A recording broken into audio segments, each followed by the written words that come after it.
Eder. Mech. Pallister. Liliana Resinovic, 4 anni dopo, Trieste prepara il sit-in dell'11 dicembre per chiedere dignità e verità. Tra pochi giorni, l'11 dicembre 2025, davanti al Tribunale di Trieste, tornerà a farsi sentire il nome di Liliana Resinovic. L'iniziativa si chiama Dignità e Verità per Liliana ed è un presidio pacifico convocato alle 9 del mattino da familiari, amici e cittadini a ridosso del 4º anniversario della sua scomparsa, del 14 dicembre 2021.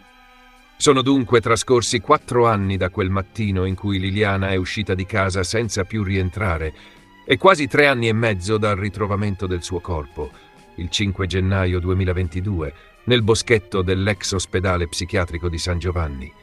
Il sit-in arriva in un momento in cui il caso è ancora apertissimo e continua a dividere magistrati, consulenti, media e opinione pubblica.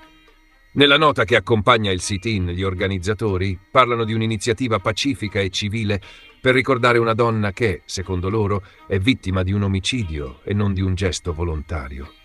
Il messaggio è duro, il dolore resta vivo, le domande continuano a non avere risposta e la giustizia in ritardo viene percepita come qualcosa che penalizza le vittime e finisce per agevolare i carnefici. Non è solo un momento simbolico di memoria, ma anche un modo per dire che in 4 anni non si è ancora arrivati a una versione chiara e convincente su ciò che è accaduto. Per capire il peso di questo sit-in bisogna tornare a quel dicembre 2021. Liliana, 63 anni, esce di casa la mattina del 14 dicembre e scompare nel nulla. Il suo corpo viene trovato 21 giorni dopo, il 5 gennaio, in un'area verde collegata all'ex ospedale psichiatrico di San Giovanni in posizione fetale, dentro 2 sacchi neri da spazzatura e con la testa avvolta in sacchetti di plastica serrati da un cordino. Una scena che molti, fin dall'inizio, faticano a conciliare con l'idea di un suicidio, ma che non impedisce agli inquirenti di imboccare subito quella strada. La prima autopsia parla di morte per scompenso cardiaco, con l'ipotesi che Liliana possa essersi stretta da sola il cordino dopo aver infilato la testa nei sacchetti. Sullo stesso cordino vengono trovate sia tracce del suo DNA, sia una traccia maschile debole e non attribuita. In una prima fase questo dato viene quasi assorbito dentro la narrazione del gesto volontario, come un elemento ambiguo ma non decisivo.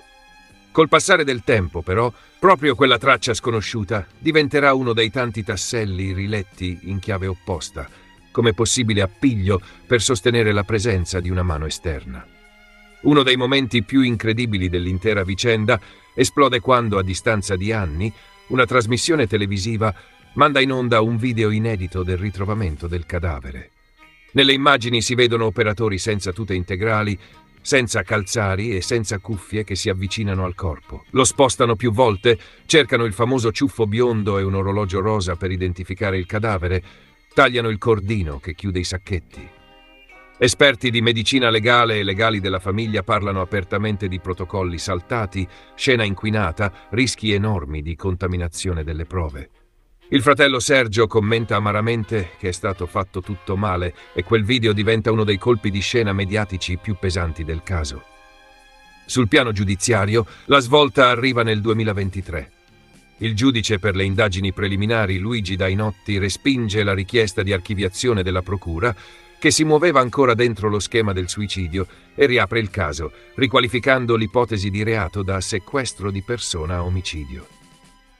In un'ordinanza corposa il magistrato elenca una lunga serie di punti da approfondire, chiede una nuova consulenza medico-legale e impone di fatto un cambio di sguardo sulla vicenda. Da quel momento il caso Resinovic entra in una nuova fase, con interrogativi ancora più pressanti su tempi, modalità e luogo reale della morte. Nel gennaio 2024 viene disposta la riesumazione del corpo di Liliana, sepolto al cimitero di Sant'Anna, per una nuova autopsia, affidata a un pool guidato dall'antropologa forense Cristina Cattaneo, professionista che ha seguito alcuni tra i casi più complessi degli ultimi anni.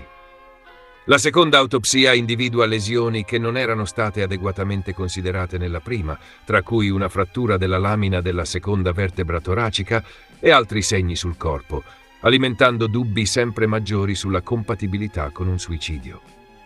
Nel 2025 arriva un altro passaggio chiave. La superperizia firmata dal team di Cristina Cattaneo, un documento imponente che porta la Procura di Trieste a parlare apertamente di necessità di una profonda rivalutazione del caso. In sintesi, la nuova consulenza esclude l'ipotesi del gesto volontario e indica una morte violenta, con un meccanismo di soffocamento attribuibile a un intervento di terzi. Alcune letture giornalistiche sottolineano la presenza di colpi sul volto e sulla mano destra, elementi compatibili con una fase aggressiva precedente al decesso e quindi con uno scenario di omicidio. Da qui discende quasi inevitabilmente l'iscrizione nel registro degli indagati del marito, Sebastiano Visintin, per omicidio volontario. Il passaggio avviene nella primavera 2025 e viene definito un atto dovuto, visto che la perizia spazza via in modo netto la tesi del suicidio. Visintin, unico indagato, ha sempre respinto ogni accusa, ha parlato pubblicamente del proprio dolore, del dramma personale e mediatico che sta vivendo ormai da anni e ha ribadito di non avere nulla a che fare con la morte di Liliana. Parallelamente, le indagini tecniche si arricchiscono di nuovi elementi. In incidente probatorio viene conferito un incarico a un collegio di periti per analizzare reperti già sequestrati. Gli abiti di Liliana, quelli di Sebastiano Visintin, alcuni coltelli trovati in casa, un bracciale nero e celeste che ha attirato l'attenzione degli inquirenti. Nello stesso periodo emerge un dettaglio destinato a far discutere. La scheda della GoPro di Visintin, che conteneva riprese del 14 dicembre 2021, risulta formattata nel giugno 2023, proprio nelle stesse ore in cui il giudice riapriva ufficialmente il caso. Una coincidenza temporale considerata molto delicata, che alimenta nuovi sospetti sulla gestione di quel materiale. Non mancano altri colpi di scena che contribuiscono a rendere il quadro ancora più complesso. Le analisi sul cordino, per esempio, escludono che il DNA maschile individuato appartenga al marito, all'amico speciale Claudio Sterpin o al vicino di casa, lasciando aperta la domanda su chi possa aver toccato quel reperto in un momento cruciale. Poi arriva la rivelazione di un tecnico di obitorio che, a distanza di tempo, si fa avanti e ipotizza di essere stato proprio lui, in modo accidentale, a provocare la frattura della vertebra durante le manovre sul cadavere prima dell'autopsia, ridimensionando almeno in parte il peso di quel singolo segno come prova di una colluttazione. Anche questo passaggio mostra quanto in 4 anni il quadro si sia spostato più volte tra certezze apparenti e ripensamenti. Sul fondo, intanto, si è sviluppato un vero confronto pubblico tra i protagonisti della storia. Le dichiarazioni dell'amico speciale Claudio Sterpin, convinto che Liliana volesse ufficializzare la loro relazione e lasciare il marito, si sono spesso scontrate con la versione di Visintin, che in numerose interviste televisive ha difeso il proprio ruolo di marito, ha rivendicato la normalità della vita di coppia e ha contestato le letture accusatorie. Le piazze mediatiche, dai programmi di approfondimento serale alle trasmissioni pomeridiane, hanno amplificato ogni contrasto, trasformando il giallo in una sorta di processo parallelo nell'opinione pubblica. In questo contesto, il sit-in dell'11 dicembre davanti al Tribunale di Trieste assume un valore che va oltre la semplice commemorazione. Dopo 4 anni dalla scomparsa e quasi 3 anni e mezzo dal ritrovamento del corpo, chi voleva bene a Liliana non accetta l'idea di archiviare la vicenda come un ennesimo mistero irrisolto. La richiesta è chiara: che le perizie, le nuove analisi sui reperti, le verifiche sui supporti elettronici e tutte le piste aperte portino finalmente a una ricostruzione credibile, a un eventuale processo e a responsabilità definite o a esclusioni altrettanto solide.